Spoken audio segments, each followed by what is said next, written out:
Afternoon सब लोग, बाबू लोग गुड आफ्टरनून सब लोग को। इससे पहले वाले क्लास में हम आपको सूरज के बारे में बता दिए थे, सोलर स्पॉट वगैरह सब बता दिए थे। आगे समझा देते हैं।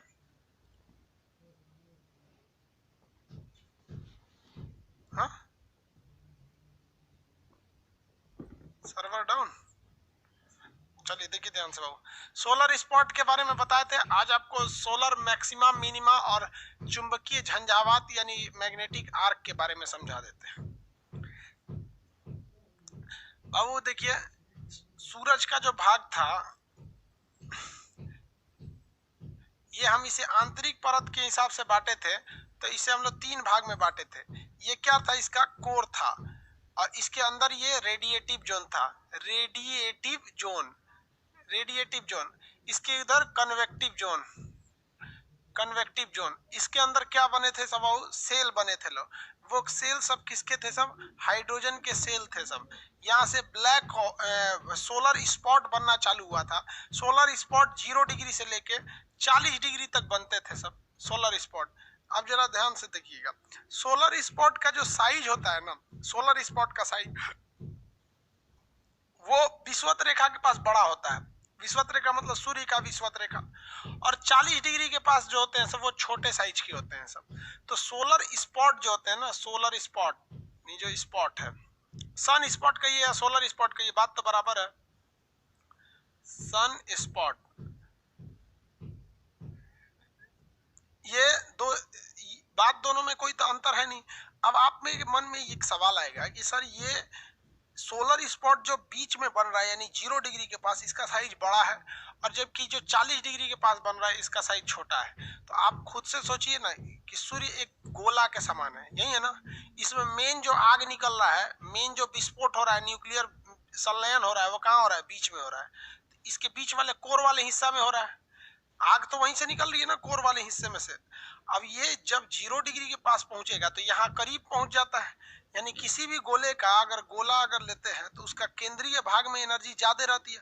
ऊपर जाते हैं तो उसका रेडियस करें कार्ड की संख्या घटने लगती है, ऊपर में इसका पावर थोड़ा सा क्या होने लगता है, घटने लगता है। तो इस वजह से यहाँ पर आग ज्यादा निकलती है, जिस वजह से यहाँ पे सोलर स्पॉट बड़ा बनता है और ऊपर में सोलर स्पॉट छोटा बनता है। तो ये यहाँ पर सोलर स्पॉट कैसा बनेगा, मैक्सिमम साइज का, मैक्सिमम, और यहाँ पे क्या बनेगा, मिनिमम, छोटा बनता है। इस वजह से एक पृथ्वी पर भी इसका असर पड़ता है। पृथ्वी पर गर्मी की मात्रा में बढ़ जाती है और घट जाती है। जब सोलर स्पॉट इसके सामने रहेगा यहाँ पर तो मैक्सिमम एनर्जी मिलेगी, इसलिए इसे मैक्सिमम कहते हैं, और यहाँ रहेगा तो मिनिमम एनर्जी मिलेगी, तो इसलिए इसे मिनिमम कहते हैं। तो सूरज की जो सोलर स्पॉट बनते हैं वो विषुवत रेखा के पास ज्यादा बड़े बनते हैं, इसलिए इसे मैक्सिमा कहते हैं और इसे मिनिमा कहते हैं। सोलर मैक्सिमा और सोलर मिनिमा कहते हैं। सोलर मिनिमा कहाँ पर बनता है, तो ये 40 डिग्री के एंगल पर बनता है सूर्य से। ये कल ही बता दिए थे हम आपको कि 40 डिग्री से लेकर इसके बीच में 11 साल समय लगता है एक साइकिल पूरा होने में। 100 साइकिल को मिला देते हैं तो एक सोलर इवेंट बन जाता है, किसी को कोई दिक्कत नहीं था यहाँ तक में। अब चुंबकीय झंझावात क्या होता है, सूरज जो होता है, ये सन है, इसे मैग्नेटिक आर्क क्या कहेंगे। देखिए सन जो है यहाँ पर, इसका ये हो गया विषुवत रेखा, यहाँ पर सन के पास से सोलर स्पॉट ज्यादा निकले रहते हैं सब, और ऊपर जाते हैं तो सोलर स्पॉट कम हो जाते हैं। तो यहाँ पर मैग्नेटिक फील्ड बन जाता है सूर्य का, यहाँ पर चुंबकीय क्षमता बन जाती है, और ये मैग्नेटिक फील्ड कहाँ की ओर चला जाता है, ये मैग्नेटिक फील्ड ध्रुव की ओर चला जाता है। ध्रुवों की ओर ये क्या होता है, चला जाता है मैग्नेटिक फील्ड।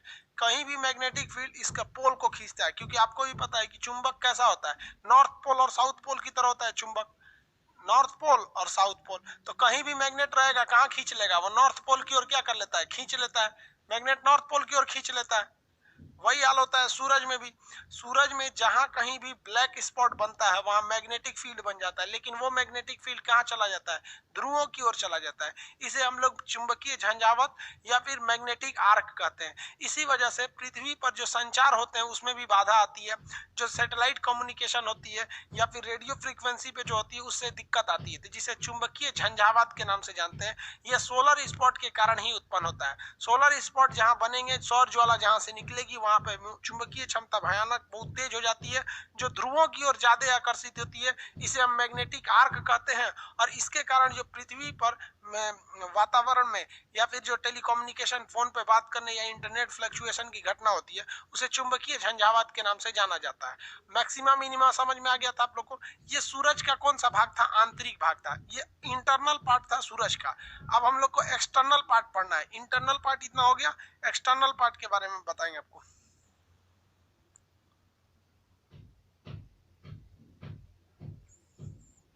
समझ में आ रहा है कि नहीं आ रहा है? किसी को कोई दिक्कत नहीं है?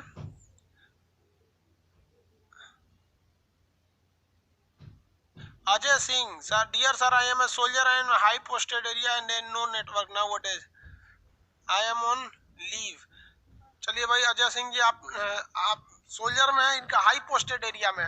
देखिए जिन जिन फौजी लोग का एरिया हाई एल्टीट्यूड दे देता है वहां भी नेटवर्किंग काम नहीं करता है, फिर उसके लिए डायरेक्ट सैटेलाइट फोन का यूज करना पड़ता है। अब सूर्य का अगला हिस्सा देखते हैं। देखिए सूर्य को तो हम लोग अंदर से पढ़ लिए।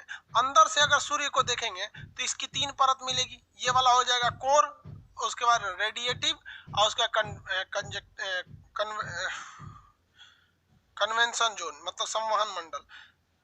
अब सूर्य का हम लोग बाहर से परत देखते हैं कि बाहर से देखने पे कैसा लगेगा। सूर्य बाहर से, ये तो हम अंदर घुस के उसको पढ़ा दिए थे, बाहर कैसे दिखेगा? तो सूर्य बाहर से ऐसे ही ना दिखता है जी, इस शेप में दिखाई देता है सूर्य। तो सूर्य का जो दिखाई पड़ने वाला भाग है इसे हम लोग कहते हैं फोटोस्फीयर। ये क्या हो गया? फोटोस्फीयर। तो सूर्य जो दिखता है उसे क्या कहते हैं? फोटोस्फीयर के नाम से जानते हैं। इस फोटोस्फीयर की जो बाहरी परत होती है, इस फोटोस्फीयर की ये बाहरी परत, इसे कहते हैं क्रोमोस्फीयर। ये हो गया आपका क्रोमोस्फीयर। किसी को दिक्कत? ये लाल वाला क्या है? फोटोस्फीयर। तो सूर्य का दिखने वाला भाग फोटोस्फीयर कहते हैं, जिसका टेम्परेचर 6000 डिग्री सेल्सियस होता है। लेकिन इसकी बाहरी दीवारों को हम वर्णमंडल या क्रोमोस्फीयर कहते हैं, जिसका टेम्परेचर 32000 डिग्री सेल्सियस होता है। 2 ही पार्ट होते हैं मेन सूर्य के। लेकिन सूर्य में यहाँ इतनी ज्यादा चमक होती है कि इसके अगल बगल का एरिया दिखाई नहीं देता है। सूरज की ओर देखिएगा तो अगल बगल का एरिया ही नहीं दिखता है। तो सूर्य की जो बाहरी लपटें होती हैं, उन लपटों को हम लोग कहते हैं कोरोना। काला से बना देते हैं, कोरोना। सूर्य की बाहरी जितनी लपटें होती है ना, इन लपटों को हम लोग क्या कहते हैं? कोरोना कहते हैं। ये लपट बन जाती है इसे। ये हो गया आपका कोरोना। ये बीमारी वाला कोरोना नहीं, ये बाहर वाला कोरोना है। ये कोरोना। कोरोना को हम लोग सूरज का मुकुट कहते हैं। अब कोई भी भगवान का जो मुकुट होता है, तो मुकुट क्या सरवा में थोड़ी रहता है, सर के बाहर में इसे होता है मुकुट। तो देखिए ना, ये भी तो एक तरह का मुकुट की तरह होता है। तो सूर्य की बाहरी लपटों को हम क्या कहते हैं? कोरोना कहते हैं। जबकि ये जो ब्लू वाला पार्ट है, ये ब्लू वाला पार्ट, इसे क्या कहते हैं? क्रोमोस्फीयर। क्रोमोस्फीयर। और ये जो रेड वाला पोर्शन है, ये रेड वाला पोर्शन जो सरफेस एरिया दिख रहा है, इसे क्या कहते हैं? फोटोस्फीयर। फोटोस्फीयर। फोटोस्फीयर। हिंदी में क्या कहेंगे? देखिए, कोरोना को कहते हैं किरीट। कोरोना को क्या कहते हैं? किरीट। और इसके जो ये आपका क्रोमोस्फीयर को कहते हैं वर्णमंडल। और अंदर वाला भाग जो, ये अंदर थोड़ी है भाई, अंदर वाला भाग तो वहां बताए थे, अंदर वाला भाग में। यहाँ पे अंदर ऐसे, अंदर वाला भाग दूसरा होता है, वो तो अलग टॉपिक में पढ़ा दिए आपको। अंदर में सबसे पहले क्या था? कोर। उसके बाद रेडिएटिव जोन, उसके बाद कन्वेक्टिव जोन। ये तो अंदर से दिख रहा था ना, ऑपरेशन करके दिखेगा यहाँ पर, वो अंदर वाला था। ये बाहर वाले में हमें लाल रंग का सूरज दिखता है, जिसे हम फोटोस्फीयर, फोटो को कहते हैं प्रकाश, स्फीयर को कहते हैं मंडल, प्रकाश मंडल। ये कई बार क्वेश्चन पूछा है, सूर्य का दिखने वाला भाग क्या कहलाता है? प्रकाश मंडल कहलाता है, जिसका टेम्परेचर कितना रहता है? 6000 डिग्री सेल्सियस। 6000 degree Celsius. चलिए इसको हिंदी इंग्लिश दोनों लिख देते हैं। कोरोना जो होता है ये, इसे हम लोग सूरज का किरीट भी कहते हैं, किरीट। इसी को हम लोग क्या कहते हैं? मुकुट कहते हैं। मुकुट जो राजा वगैरह पहनते हैं, मुकुट कहते हैं कोरोना को। ये कोरोना जब भी दिखता है तो ग्रहण के समय दिखता है, जब सूर्य ग्रहण लगता है तो। और इसका टेम्परेचर बहुत ज्यादा होता है, 27 लाख डिग्री सेल्सियस हो जाता है। इसलिए कहा जाता है कि कोरोना को मत देखो वरना आंख खराब हो जाएगा। 27 लाख डिग्री सेल्सियस हो जाता है, बहुत ज्यादा टेम्परेचर हो जाता है।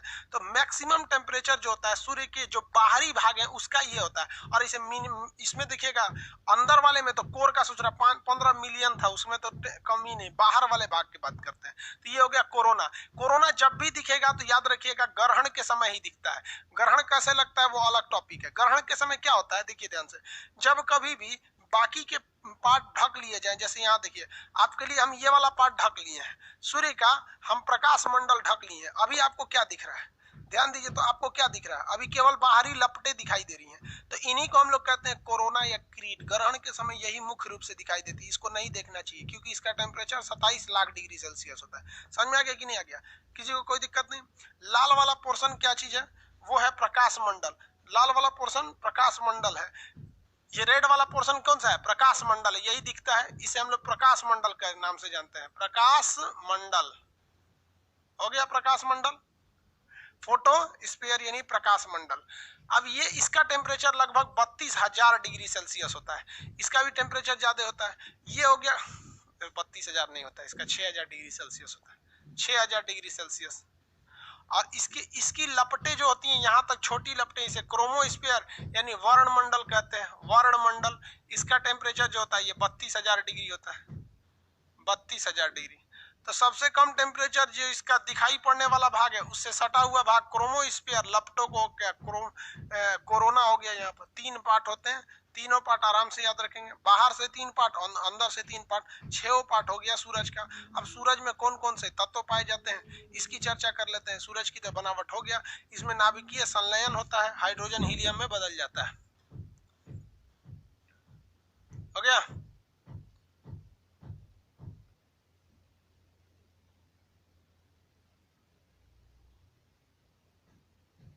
हो गया सर, आगे देखा जाए।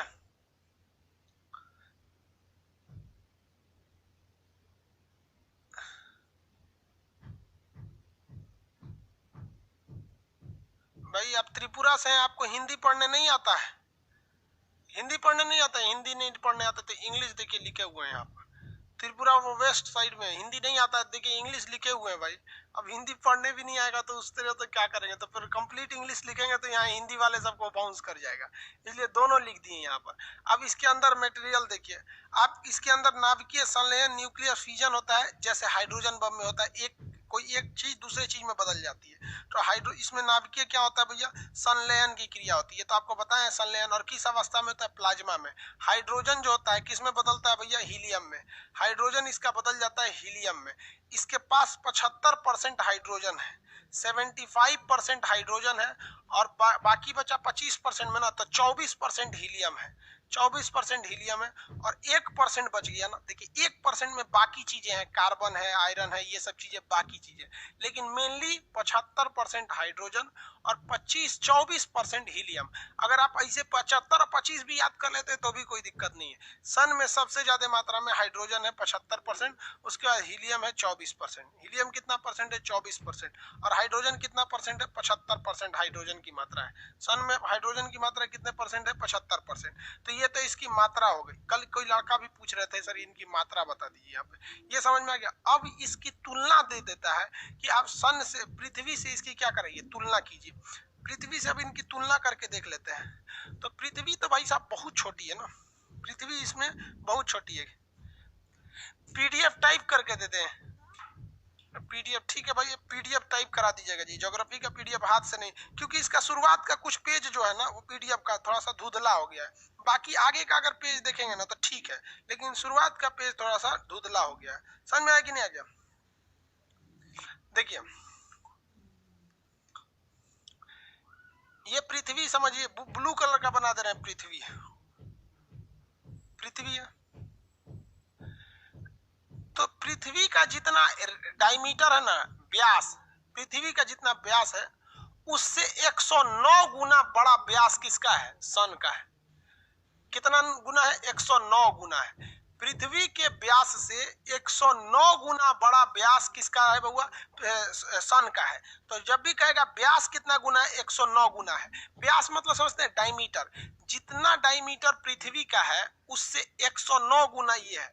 लेकिन जब डायमीटर बढ़ाते हैं ना तो बस बीच का एरिया बढ़ाते हैं, लेकिन अगर जब साइज बनाइएगा तो इससे बहुत बड़ा बन जाता है।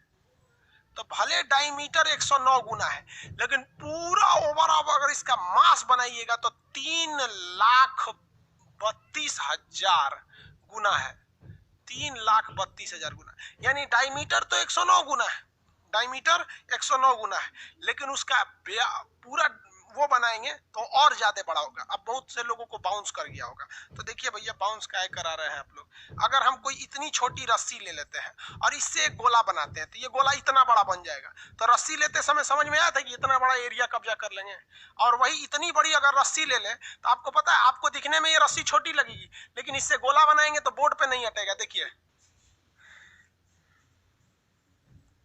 रस्सी लेते समय तो वो हमको लगा था कि इतने छोटा ना रस्सी है, बट देखिए तो इसका मास कवर करेंगे तो बोर्ड पे नहीं हट पाया। तो वही हाल होता है कि सूर्य का जो डायमीटर है वो 109 गुना बड़ा है, लेकिन मास तो सूर्य 3,32,000 गुना बड़ा हो जाता है। मास क्या हो जाता है? बड़ा हो जाता है। तो ये रटने वाली चीज है, इसमें कंसेप्ट तो लगा नहीं सकते। अगर हम कहते हैं आपको कि मेरा वेट 60 kg है, तो इसमें क्या कंसेप्ट लगाइएगा भैया? आप रट लीजिए 60 kg, 60 kg। हम कह देंगे मेरी हाइट 5 फीट 7 इंच है, तो आप चुपचाप रटिए 5 फीट 7 इंच है, मेरा हाइट है इतना, रटते रहिए 171 सेंटीमीटर। तो इसमें दिमाग नहीं ना लगा सकते, तो रटने वाली चीज है। तो जितना ज्यादा रटेंगे, क्योंकि हर जगह आप कंसेप्ट ने, इसमें क्या कंसेप्ट लगाओगे यार? समझ में आ रहा है ना? जो समझाने वाला चीज है वो समझा देते हैं, बाकी चीजें जहां आपको रटना पड़ेगा वहां तो आपको कोई उपाय ही नहीं है। चलिए यहां लिख दे, यहां लिख देते हैं। सूर्य का व्यास पृथ्वी से कितना गुना? 109 गुना है। द्रव्यमान यानी मास कितना गुना है? 3,32,000 गुना। अब इसके बाद क्या पूछता है? इसका गुरुत्वाकर्षण पूछ देगा।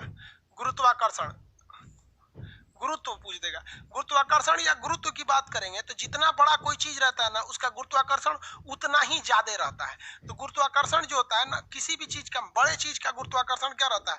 बड़ा रहता है। अब जेन्युइन है भैया, सूरज जी को जो है ना पृथ्वी से क्या है? बहुत बड़ा है, तो इसका गुरुत्वाकर्षण भी क्या रहेगा? पृथ्वी से बहुत ज्यादा रहता है। तो गुरुत्वाकर्षण यानी खींचने की क्षमता, तो पृथ्वी से इसकी खींचने की क्षमता 28 गुना है।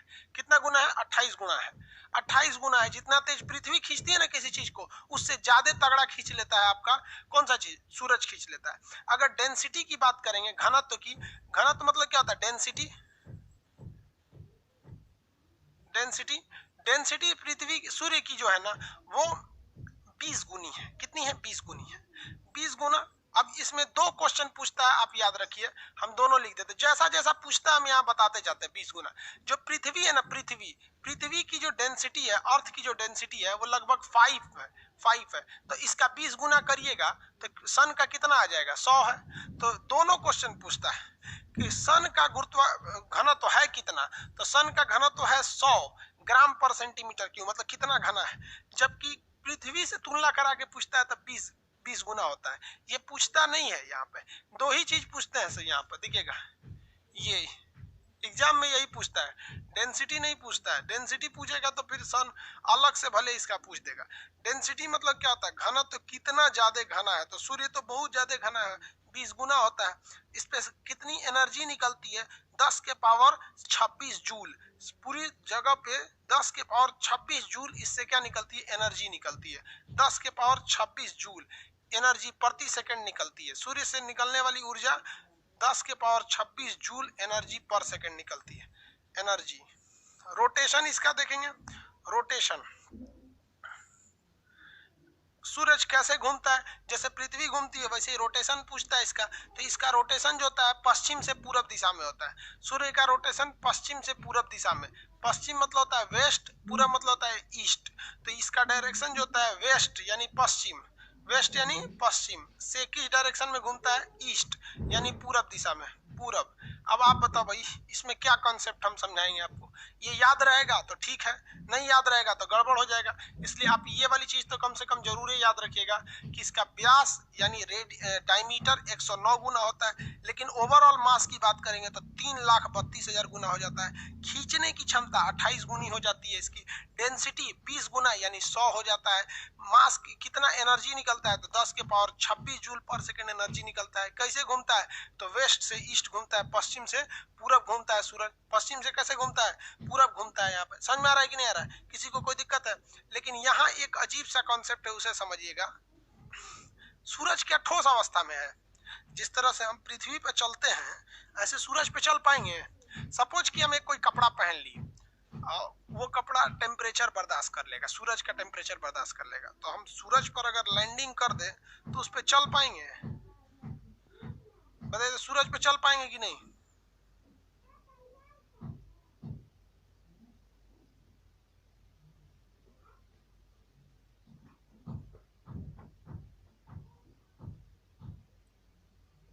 नहीं चल पाएंगे,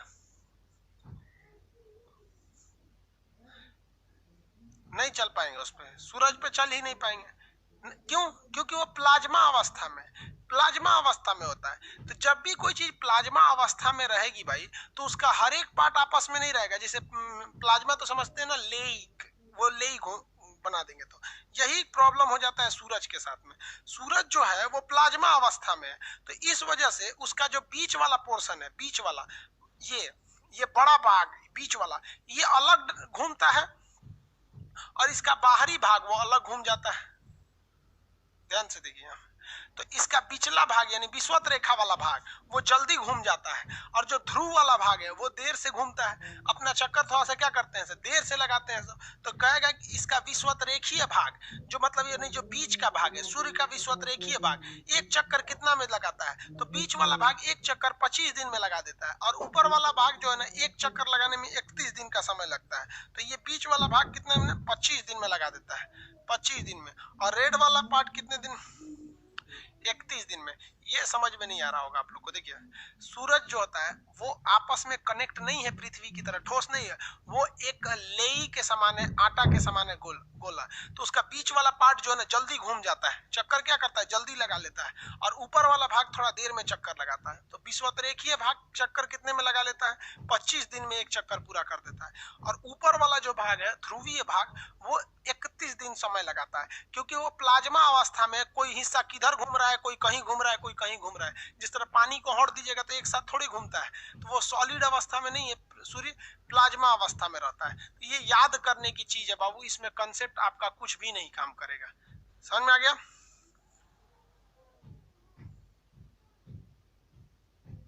किसी को कोई दिक्कत है? आगे बढ़ जाए। सन बहुत बड़ा पार्ट हो जाता है बाबू। अब सोलर सिस्टम देखते हैं। सन बता दिए ना। सोलर सिस्टम, सोलर सिस्टम किसे कहते हैं? सूरज के आसपास के जितने ग्रह उपग्रह हैं उनको क्या कहा जाता है? सोलर सिस्टम कहा जाता है। सूरज के आसपास के जितने ग्रह और उपग्रह हैं उन्हें क्या कहते हैं? Solar system. तो ये हो गए हमारे सन, इससे रोशनी निकलती है। बचपन में इस तरह से सीनरी बनाए होंगे,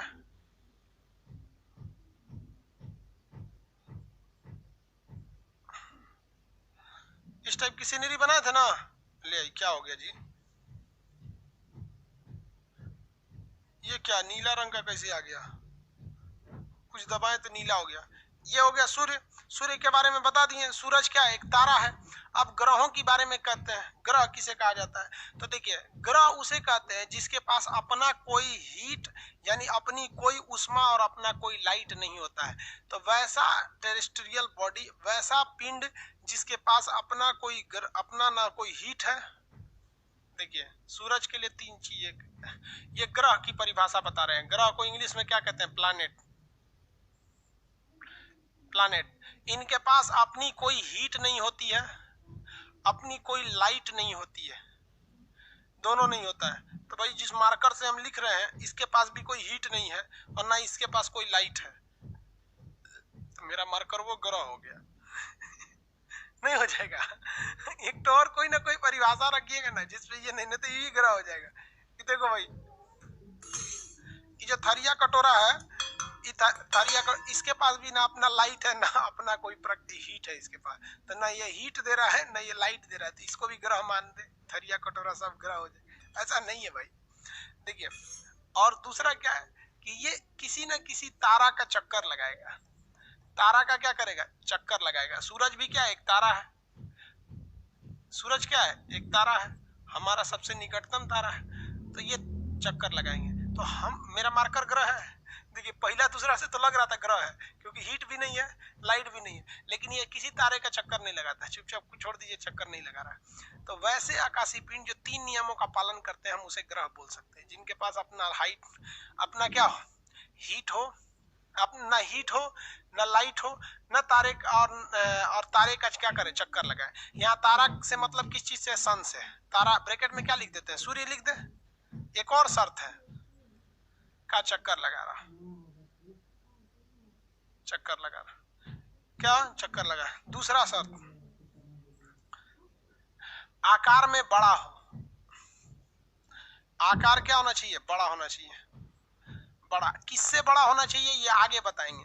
एक होता, जैसे हम कहते हैं बड़ा होना चाहिए, तो भाई कितना बड़ा होना चाहिए। अगर मान लीजिए हमसे कहिएगा हम बड़े हैं, लेकिन हमारे बगल में खली को लग दीजिए तो छोटे हो जाएंगे हम। तो आकार भी क्या होना चाहिए, बड़ा होना चाहिए। एक दूसरे में किसी के पाथ यानी ऑर्बिट को काटना नहीं चाहिए। ऑर्बिट मतलब समझते हैं, अरे ऑर्बिट, ऑर्बिट हिंदी में कहते हैं कक्षा। किसी दूसरे की कक्षा को न काटे, मतलब ये नहीं कि जिस रास्ते पे कोई दूसरा घूम रहा है उसी में वो भी घूमने लगे, कटा जाएगा। तो ये बेसिकली ये 3 चीजें हैं। प्लूटो को क्यों निकाल दिया गया, साइज में छोटा था, आकार बड़ा होना चाहिए, और दूसरे की कक्षा को, नेपच्यून की कक्षा को काट दे रहा था, भगा दिया गया, भाग तुम ग्रह नहीं है। तो अभी भी वही है, आगे समझाएंगे ग्रह नहीं है तो गया कहाँ पे। तो ये कई नियम है, लेकिन आपको यही जरूरी है, हीट नहीं है, लाइट नहीं है। अब वो हीट और लाइट के लिए किस पर डिपेंडेंट है, तारा पर। अब आप बताइए ना, वो तारवा का चक्कर क्यों लगा रहा है, क्योंकि तारा उसी के कहते हैं जिसके पास अपनी हीट होती है और अपना लाइट होता है। अब ये चक्कर इसीलिए लगा रहा है उस तारे का, ताकि उसको हीट और लाइट मिल जाए। आप किसी का चक्कर क्यों लगाते हैं, कुछ ना कुछ जरूरत रहता है, तभी ना किसी का पीछा करते हैं, चक्कर लगाते हैं। तो वही काम करता है ग्रह। तो ग्रहों की संख्या पहले 9 थी, अभी ग्रहों की संख्या 8 हो गई है। प्लूटो को निकाल दिया गया क्योंकि छोटे थे। तो कई ग्रह हैं जो इलिप्टिकल पाथ पर घूमते हैं। तो हम यहाँ ग्रहों को बताना चालू करते हैं। सबसे पहला जो प्लेनेट आता है उसे हम लोग कहते हैं बुध। सबसे पहला जो आता है उसे क्या कहते हैं, बुध। बुध को क्या कहा जाता है, मरकरी। उसके बाद आता है वीनस। मरकरी के बाद क्या आता है, वीनस। वीनस के बाद क्या आता है, अर्थ। अर्थ के बाद आपका आता है मार्स। अर्थ के बाद मार्स आता है। क्या आते हैं सब, मार्स आते हैं। किसी को कोई दिक्कत नहीं है। Mercury, Venus, Earth, Mars. Mercury, Venus, अर्थ और मार्स, ये प्लेनेट आते हैं सर। सबसे करीब में कौन है, मरकरी है। सबसे करीब में मरकरी यानी बुध है। उसके बाद कौन सा भैया, वीनस है। मरकरी के बाद वीनस है। वीनस के बाद हमारा नीला ग्रह का नाम है पृथ्वी है। और पृथ्वी के बाद भैया मंगल है। मंगल को क्या कहते हैं, लाल ग्रह कहते हैं। मंगल को लाल ग्रह कहते हैं। इसके बाद ना बहुत सारे टुकड़े फीके हैं सब। जो ब्लास्ट हुआ था, ये सौर, ये तो बिग बैंग का सिद्धांत यहाँ थोड़ी लगेगा। यहाँ तो द्वि तारा का सिद्धांत लगेगा। दो तारा में से एगो ब्लैक होल बन गया था, एगो ब्लास्ट कर गया था, सूरज वहां था। तो जो ब्लास्ट किया था तो उसके कई टुकड़े यहाँ पर हैं। इन टुकड़ों को हम लोग क्षुद्र ग्रह कहते हैं, एस्टेरॉइड। इन टुकड़ों को क्या कहते हैं, एस्टेरॉइड, क्षुद्र ग्रह। क्या कहेंगे, क्षुद्र ग्रह।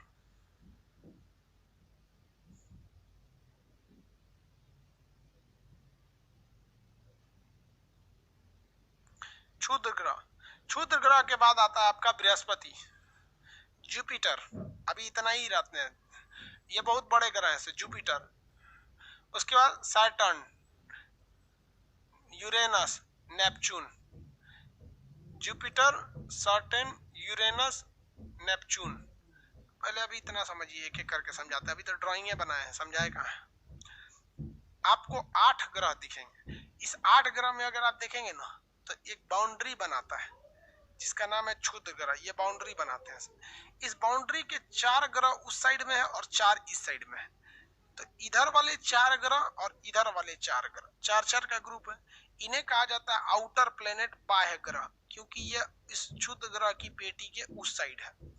और जो इधर आते हैं इन्हें कहते हैं आंतरिक ग्रह, क्योंकि ये क्षुद्र ग्रह के इस साइड है। तो टोटल ग्रहों को कितनी कैटेगरी में बांटते हैं, 2 ग्रह, 2 कैटेगरी। इनर प्लेनेट, उस प्लेनेट को कहते हैं जो एस्टेरॉइड बेल्ट यानी क्षुद्र ग्रह के पहले है। इनमें मरकरी, वीनस, अर्थ, मार्स आते हैं। अर्थ और मार्स आते हैं। और बाह्य ग्रह में जुपिटर, सैटर्न, यूरेनस, नेपच्यून ये आते हैं। हिंदी में भी बताएंगे, अभी यहाँ समझिए। ग्रहों को कितनी कैटेगरी में बांटे, 2 कैटेगरी में। आंतरिक ग्रहों की संख्या भी 4 है और बाह्य ग्रहों की संख्या भी 4 है। आंतरिक ग्रहों में एक खासियत है कि इनका साइज छोटा होता है। इनका साइज कैसा होता है? छोटा होता है। और बाह्य ग्रहों की खासियत क्या है? इनका साइज बहुत बड़ा होता है। इनका ग्रह बहुत है। सबसे बड़ा का जुपिटर है, सैटर्न है, यूरेनस है, नेपच्यून है। चारों लाइन से बड़े हैं, 1 2 3 4 सब लाइनें से बड़े हैं। उसके बाद इन 100 का नंबर आता है। समझ में आ गया? आंतरिक ग्रह का साइज छोटा होता है और बाह्य ग्रह का साइज बड़ा होता है। इनके पास सैटेलाइट बहुत कम होते हैं और इनके पास सैटेलाइट बहुत ज्यादा होते हैं। पहला अंतर समझ में आ रहा है? यहाँ पे धीरे धीरे अंतर समझिए। अब इसको हिंदी में याद करिए। इंग्लिश वाले कैसे याद रखते हैं? सीबीएसई बोर्ड वाला देखिए, सीबीएसई बोर्ड वालों के लिए एक ट्रिक है। ट्रिक क्या है यहाँ हम बता देते हैं। ट्रिक देखिए, माई वेरी एजुकेटेड मदर, हो गया, माई very educated mother just seen us 9 planet. पहले प्लेनेट कितने थे? 9 प्लेनेट थे। तो याद रखिए एम से क्या होगा? Mercury, Venus, Earth, Mars, Jupiter, Saturn, Uranus, Neptune. हम लोग जब पढ़े थे, हम लोग जब छोटे थे तो उस समय प्लूटो को भी ग्रह कहते थे। तो प्लेनेट से याद रखे थे प्लूटो। हम लोग यहाँ पी लिखते थे, पी फॉर प्लूटो। लेकिन अब हम लोग जब जवान थे लोग ना, तो उस समय जो प्लूटो था वो ग्रह था। अभी हम लोग बुढ़ा गए लोग, वो चल गया बेचारा प्लूटो। तो शॉर्टकट ये है बच्चों, सीबीएसई बोर्ड वालों के लिए। My very educated mother just seen us 9 planet. तो Mercury, Venus, Earth, Mars, Jupiter, Saturn, Uranus, Neptune. अब हम लोग एक एक करके पढ़ते हैं, सब याद हो जाएगा। सबसे पहला ग्रह जो आता है बुध आता है। क्या कौन सा ग्रह आता है? बुध ग्रह। बुध ग्रह सबसे नियरेस्ट प्लेनेट है। सबसे नियरेस्ट प्लेनेट का नाम क्या? बुध ग्रह है। सबसे निकटतम तारा है और ग्रह है और सबसे छोटा भी है। सबसे क्या है? छोटा है। सबसे छोटा ग्रह यही है। आप में से कितने लोग बता सकते हैं कि सबसे जल्दी सूरज का चक्कर कौन लगाएगा? इन सब में से सूरज का चक्कर सबसे जल्दी कौन लगाएगा?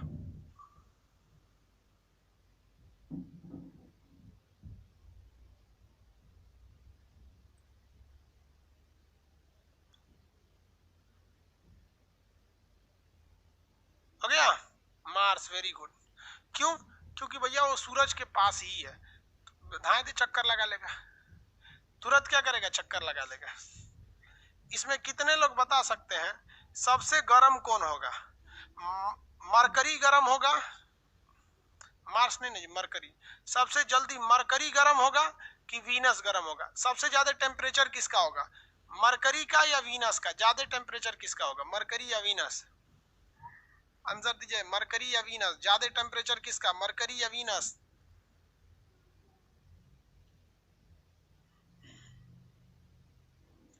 टेम्परेचर ज्यादा किसका होगा?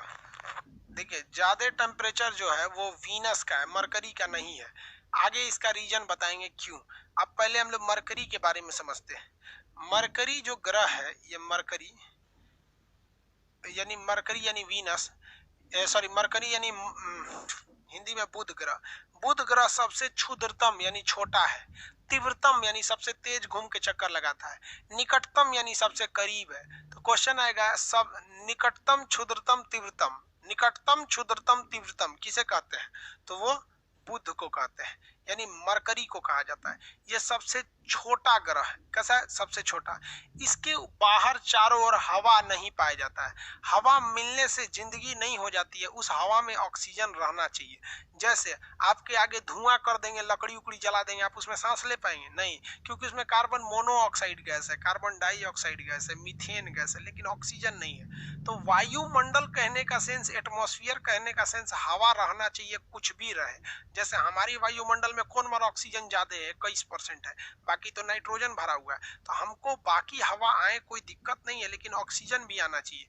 तो मरकरी ससुरा यहाँ पे ना ऑक्सीजन है ना कोनो दूसर गैस है, कोनो गैस नहीं है सब। यहाँ पर कोई गैस नहीं है यहाँ पर, जिस वजह से इसका जितनी भी गर्मी आती है उस गर्मी का ज्यादातर हिस्सा यहाँ आ जाता है और दिन में ये बहुत ज्यादा गर्म हो जाता है और रात में ये बहुत ज्यादा ठंडा हो जाता है। क्योंकि उस गर्मी को आने को तो आ जाती है, लेकिन लौट कर जब जाती है तो बाहर में हवा रहेगी या बादल रहेगा, तब ना उस गर्मी को लौट कर जाने नहीं देगा।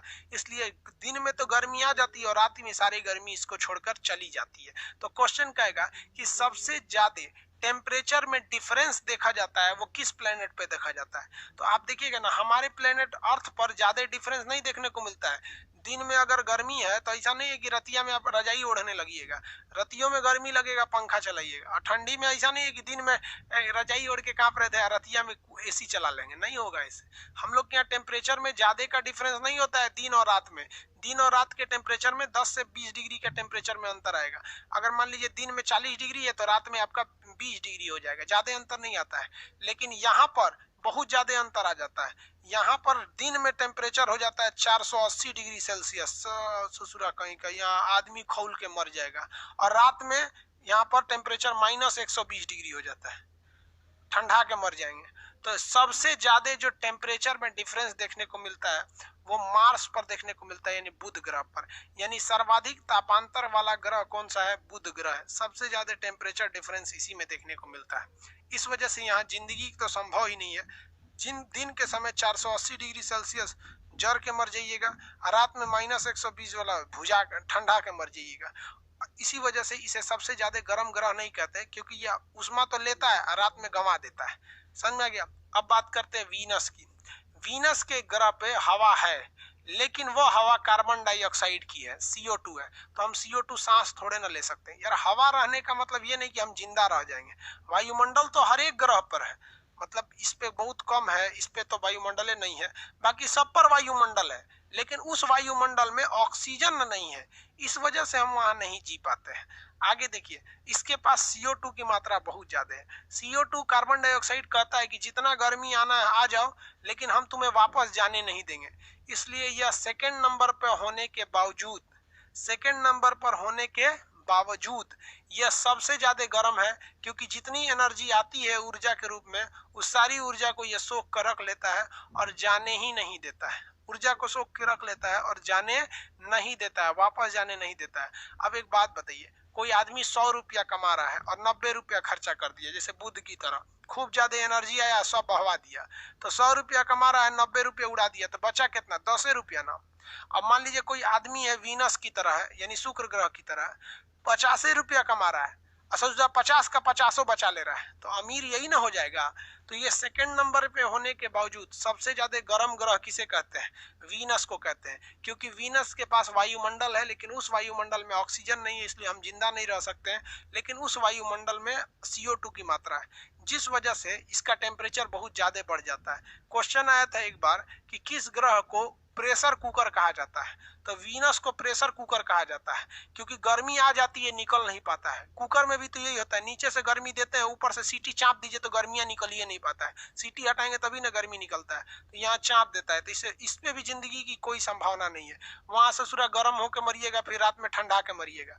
यानी दिन में उतरिएगा तब वो मरिएगा, रात में उतरिएगा तब वो मरिएगा। दिन में मरेंगे इस पे तो गर्मी से, रात में मरेंगे ठंडा से। लेकिन इस पे जैसे उतरेंगे भुजा जाएंगे। इसलिए बुध और शुक्र ग्रह पे जिंदगी की कोई संभावना नहीं है। ये हम लोग का गोला है, हम लोग का गोला ये पृथ्वी है। अब पृथ्वी के बगल में कौन सा ग्रह है? मंगल है। पृथ्वी के बगल में मंगल है। तो आपको 4 ग्रह याद होंगे। आंतरिक ग्रह पहले बताइए, आंतरिक ग्रहों की संख्या 4। आंतरिक ग्रह की संख्या 4 कौन कौन?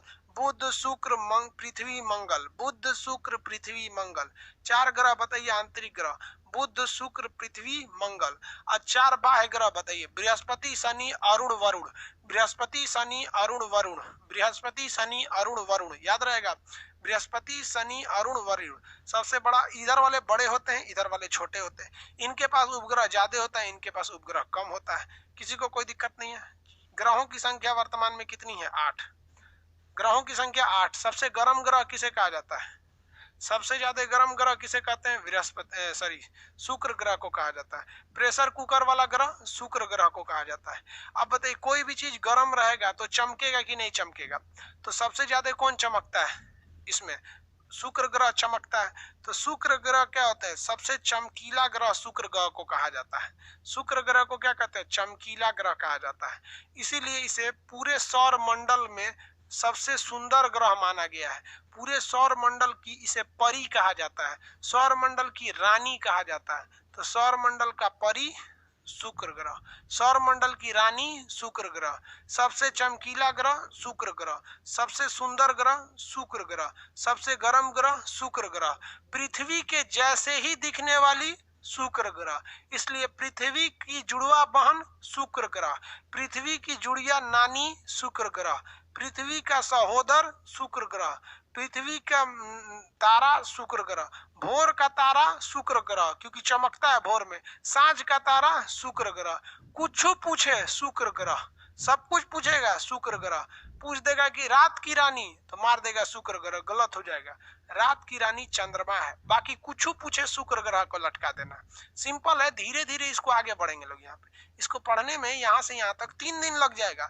अभी धीरे धीरे चल रहे हैं, यहाँ चलेंगे फिर वापस आएंगे, इसमें कुछ कुछ बताएंगे, फिर वापस आएंगे कुछ कुछ बताएंगे ताकि याद रहेगा। तो दिमाग में एगो चीज तो बैठ गया, जब कुछ दिमाग काम ना करे तो शुक्र ग्रह मार दीजिएगा। जैसे पूछेगा आपका जन्म कहाँ हुआ, अगर नहीं पता है तो कहाँ मार दीजिएगा शुक्र ग्रह, शुक्र ग्रह मार देगा सर।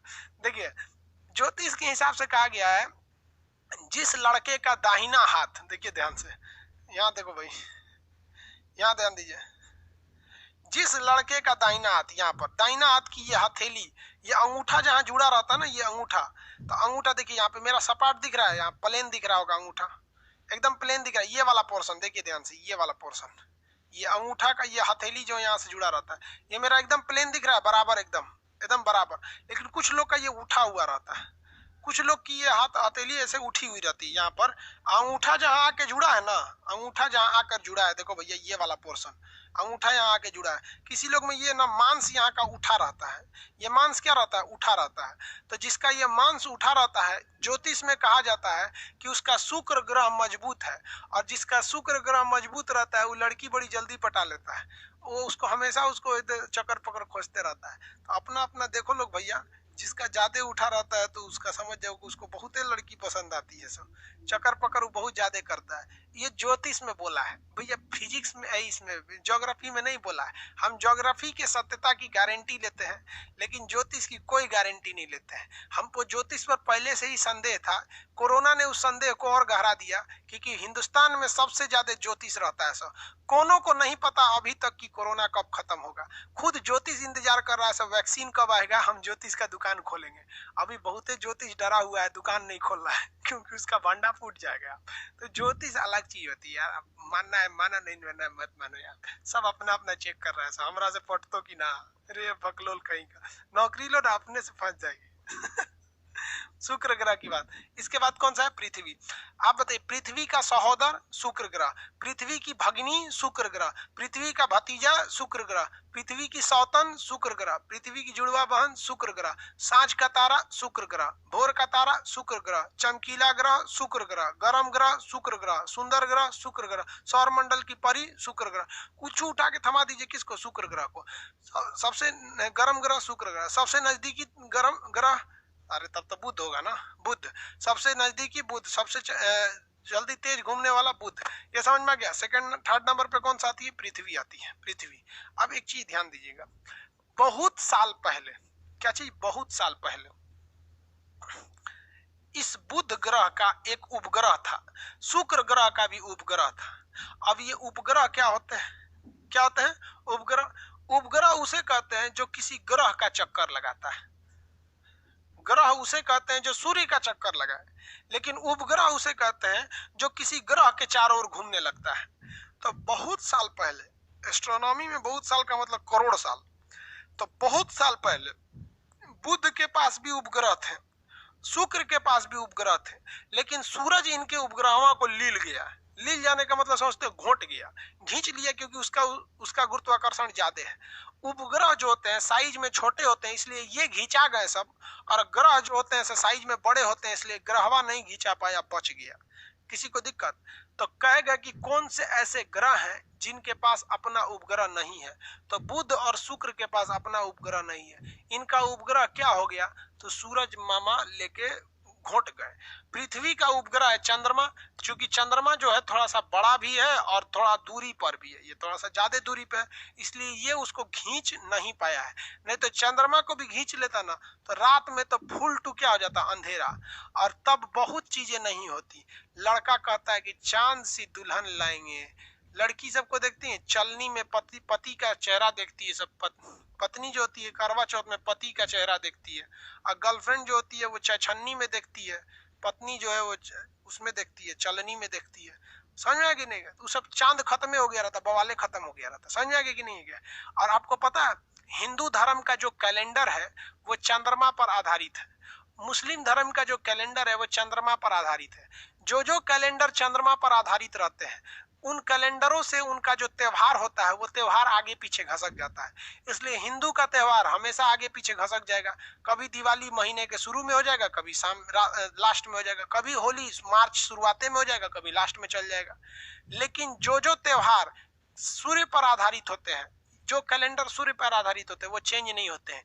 ईसाइयों का कैलेंडर ग्रेगोरियन कैलेंडर है, उसी के हिसाब से आज 30 अक्टूबर है। हम हिंदू मुस्लिम सिख लोग जितने लोग हैं वो ईसाइयों के कैलेंडर को फॉलो करते हैं जिसका महीना जनवरी फरवरी है। नहीं तो हिंदू शक संवत में चैत बैसाख जेठ आषाढ़ सावन भादव आश्विन कार्तिक अगहन पूस माघ फागुन रटते रहिए, और रज्जब का महीना रमजान मुहर्रम करते रहेंगे लोग मुस्लिम लोग। तो मुस्लिम का कैलेंडर और हिंदू का कैलेंडर चंद्रमा पर आधारित है। अगर इस चंद्रमा को सूर्य खींच ले गया रहता तो इन लोग का कैलेंडर हो चल जाता। तो इन लोग समझ में आ गया आप लोग को कौन से ऐसे ग्रह हैं जिनके पास अपना कोई सैटेलाइट यानी अपना कोई उपग्रह यानी चंद्रमा नहीं है? तो वो है बुध और शुक्र, इनके पास अपना कोई सैटेलाइट वगैरह नहीं है। इतना समझ में आ रहा है आप लोग को?